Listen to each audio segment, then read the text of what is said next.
Fampahafantarana fohy kosa mikasika ny toetr'andro tofo-maso ao anatin'izay lafiny iray izay efa miditra ao anatin'ny vaninandro ririnina moa isika amin'izao fotoana izao raha ny fanamariana izay nentiny sampan-draharaha-mpamantatra ny toetr'andro. Raha ny eto afovoan-tany manokana dia hisy ny herika amin'ny farany herinandro ny Pentecoste ity.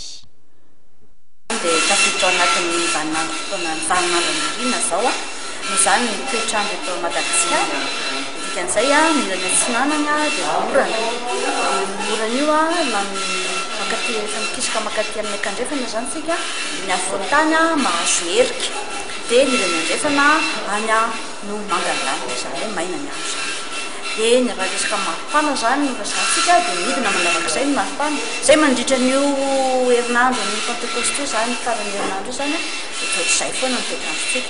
Zany hoe ny mampiova kely anazy fotsiny ny tia midina ny andrefana fa tsy mena be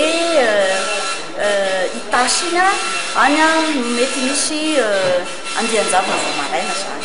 Fa rehefa avy eo dia savo zany dia afana kely ny andro amin'iny tapany andrefana iny zany. Fa aty amin'ilany fasany rehetra zany dia teneniko hoe orana atsinanana dia herika vao maraina avy eo misavo reny dia salasala amin'izao foana ny andro zany. Dia miampy-rivotra didina ny eo amin'ny 4 degré Celsius ny ambany indrindra, ny ambony eo amin'ny 13 degré Celsius.